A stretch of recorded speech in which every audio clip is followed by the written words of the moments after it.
Ito pala guys, yung ganap nila sa airport. Papunta pa lang sila dito sa Manila.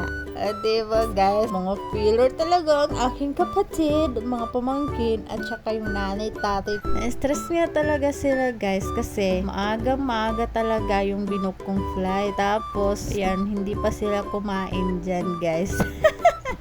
Wait guys, kasi kung sasabihin nyo dahil mayaman kami, totoo naman, hindi guys, kasi nakakuha ako ng naka-promo na ticket ng Cebu Pacific. So guys, kung gusto nyo magpabook sa akin ng mga promo, pabook na kayo guys. Imagine guys, nakuha ko yung ticket is 1,000 per head lang, or di kaya 1,200 yung pabalik. Basta napakamura lang guys, kaya nakasama yung mga pamangkin ko. Diba? Ang galing-galing ko talaga. Tapos, syempre yung nagbayad, yung kapatid kong may apam.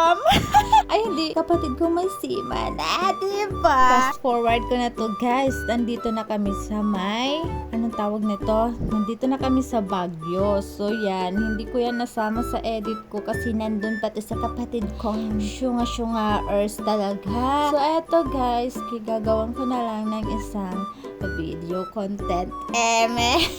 Dito naman, kasama namin ang aking isang pinsan na bakleta. So, yung time na yon, nag-training siya dyan sa may PGA. Hindi ko sinabi sa kanya na pupunta dito sila nanay. Ayan, kasama na din siya. O, diba? Saan pa siya? Nakalibre pa siya dito. Puntang Baguio. Nag-enjoy pa siya. Hindi lang yon, kasi may nauutos-utusan ang tribble. Yan talaga ang aking secretary, guys. Ang baklang baklita. Ay, nakakapagod talagang mag-voice over, guys. Talaga, nakakapagod maging vlogger. Yan lang.